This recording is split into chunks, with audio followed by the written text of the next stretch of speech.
once again, welcome back sa aking channel. So, for today's video guys, pag-uusapan natin yung is loving too much is dangerous sa isang relationship. When we are in love or lalo pag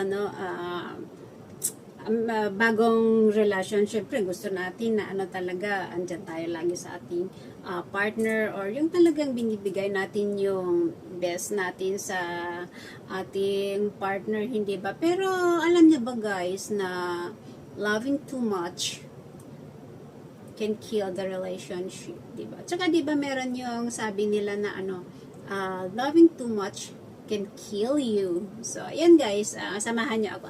Alamin natin, paano ba natin malalaman na we are loving too much.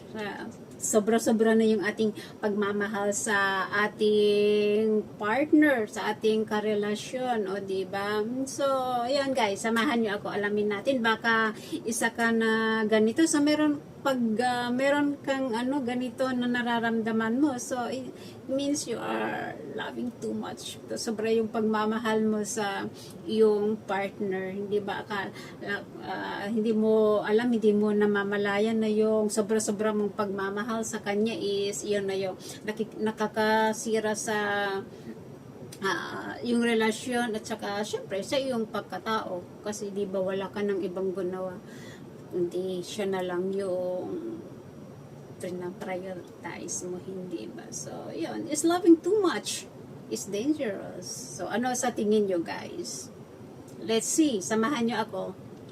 Alamin natin yung mga signs na you are loving too much. You are giving too much love sa yung partner. So, para sa akin is yung number one signs na you are loving too much is yung sabi mo na, you are my universe. Ikaw yung mundo ko. Yung parang ginawa mo na siya na yung mundo mo na wala ng iba.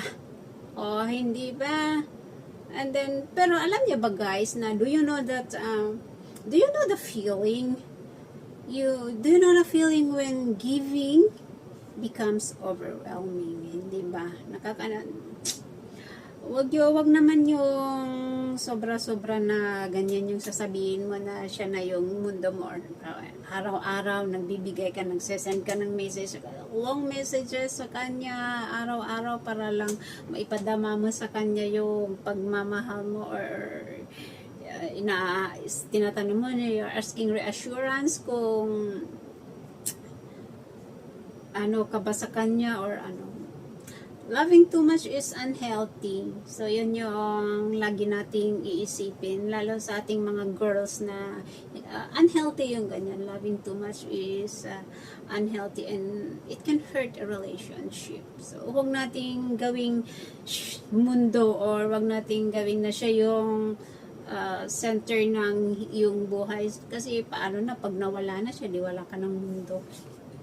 Hindi ba? So, para sa akin, isang signs yan na you are loving too much. And then, of course, yung number 2 signs na you are loving too much is you micromanage the relationship.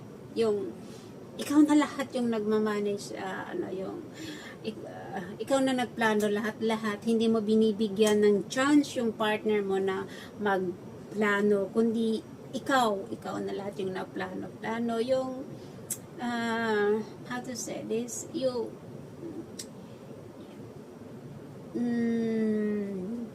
are trying to take control of everything or spying on your partner. Wala ka ng ibang ginawa kundi titignan mo siya, i-check mo or kung ano ba yung ginagawa niya, hindi ba? And then of course, you will be upset when syempre masasaktan ka, you will feel upset kung halimbawa yung partner mo is hindi siya nag-agree sa mga plano mo or sa mga choices mo, hindi ba? So, or kung halimbawa man napaka-defensive mo sa isang argument. Kung halimbawa ganito yung pag-uugali mo na ikaw lahat-lahat, Kasi dahil sa pagmamahal mo sa kanya ng sobra-sobra, yung ikaw na yung nag-decide sa lahat-lahat, hindi mo siya binibigyan ng ano din, tapos wala din, asahan mo na yung relationship ninyo is predetermined to go downhill. So, iwasan yung ganyang ano, yung pagmamahal ng sobra-sobra. Dapat balance lang yan. Tsaka huwag yung hindi porket mahal mo siya is ikaw na lahat yung magplano, kasi isipin mo, hindi lahat ng plano mo is gusto niya.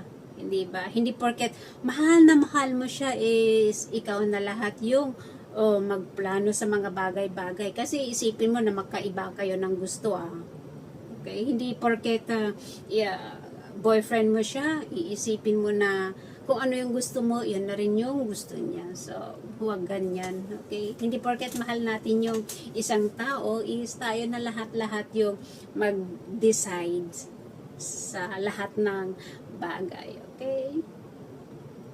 And then, number 3 is, you have lost yourself in the relationship. Yung kung kumbaga para ng tulad nga yung sabi ko sa una is parang siya yung mundo mo. So, yun, parang kasi nga mahal na mahal mo siya. So, yun, parang dito is yung sa para ka nang nawawala ka na sa sarili mo. You have lost yourself in the relationship, hindi ba? Yung bang your partner is your priority. Siya lang yung priority mo. Siya lang yung priority mo sa yung buhay, wala nang iba kundi siya na yung priority mo. Para bang yun nga, tulad ng sabi ko sa una is parang siya na yung mundo mo. Wala ka nang ibang priority kundi siya lang. And then there's nothing else in your list kundi siya na lang.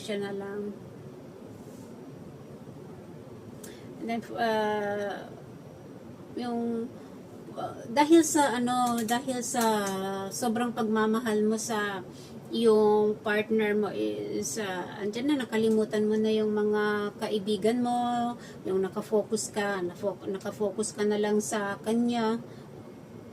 Baka pati sarili mo is dahil sa sobrang mong pagmamahal sa kanya is nakakalimutan mo na rin yung sarili mo, which is diba dapat is love yourself muna. Doon yung self-love muna, huwag yung sobra-sobra na binibigay mo na love sa yung partner. Nakakalimutan mo na yung sarili mo, hindi ba?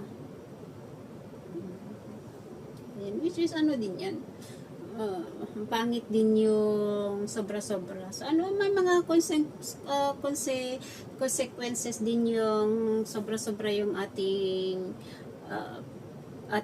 pagmamahal sa Isipin natin na loving someone means you respect each other's boundaries, hindi ba? And then andun yung respeto,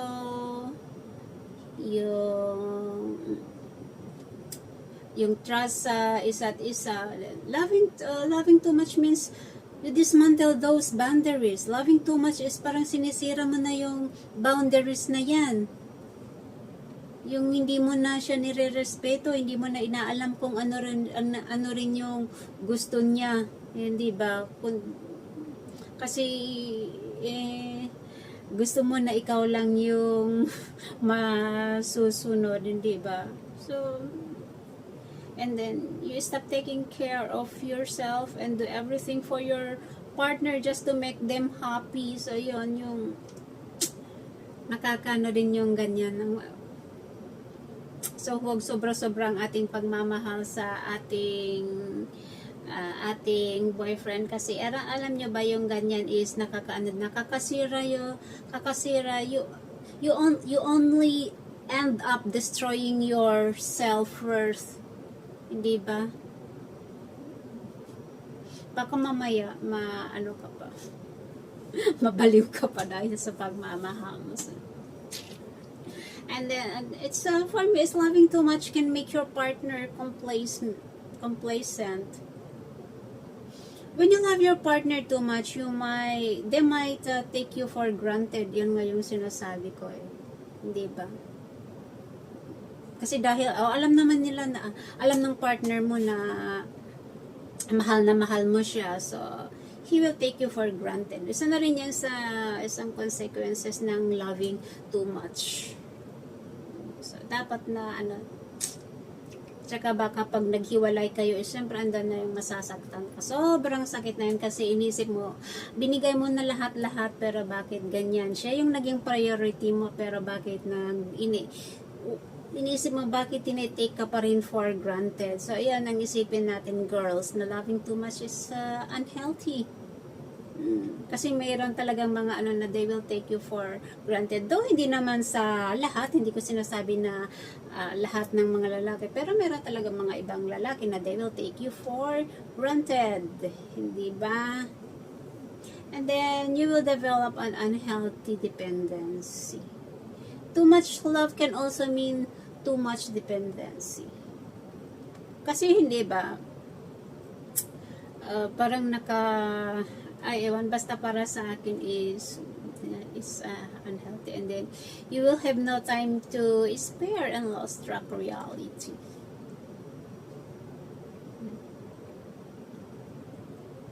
Kasi para sa akin is pag ginawa mo ng center of your universe, pag naging siya na yung mundo mo, yung partner mo is you tend to ignore everything that ini-ignore mo na everything, lahat kahit na yung nagpapasaya sa'yo kasi iniisip mo na siya na lang yung nagpapasaya sa'yo. Is hindi rin tama. So yun girls, yung mga consequences, yung loving too much. Okay? So ayan. Huwag tayong masyadong wag masyadong itodo ang ating pagmamahal sa ating partner. Of course, magtira din tayo ng love para sa ating sarilis. Kasi you will feel depressed because of the unsatisfied expectation. Baka madedepress ka lang sa bandang huli. Ina-expect mo na mamahalin ka rin niya ng todo-todo tulad ng pinapadama mo sa kanya, pero hindi mo naman pala ma-expect din yung ganun. So, madedepress ka, hindi ba? So, yun guys. Thank you guys for watching. Hope to see you again sa aking next videos. And girls, don't love too much. Just love yourself more.